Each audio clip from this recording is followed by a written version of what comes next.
stay away from my family. That's rude. You interrupting me. Don't.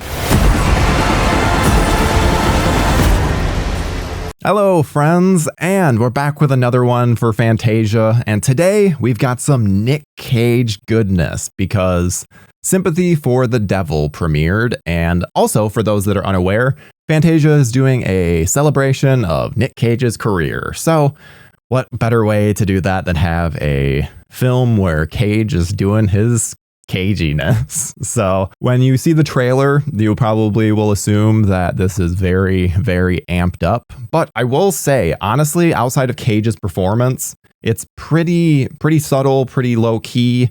Joel Kinnaman in particular, he's very, very interior, and it works very well for the character. So the whole concept behind the film is that it's like a cat and mouse kind of thriller with Nick Cage getting into the back of, so it's the driver and the passenger. That is their names, and can't get into further because that would be spoiler.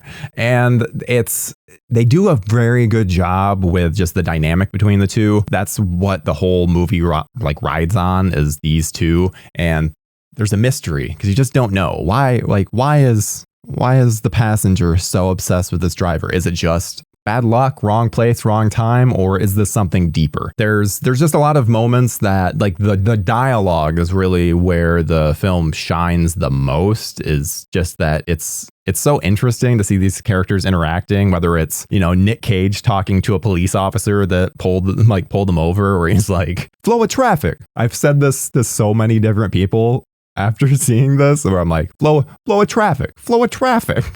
It's just because Cage has a Boston accent in this, and I'll be honest, like most accents that aren't natural, it comes and goes when, especially in the heated moments, but it just works. I liked it.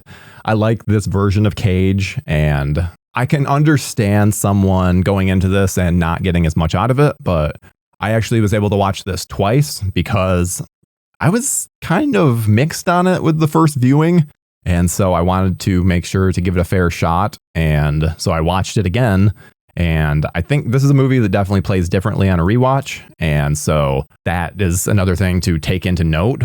But I think that, you know, any movie that has a twist, I think that then rewatches can be less impactful, or they can be more impactful because you're looking out for details. I do think this is more of the latter, where it makes things more interesting on repeated viewings because you're able to look out for more.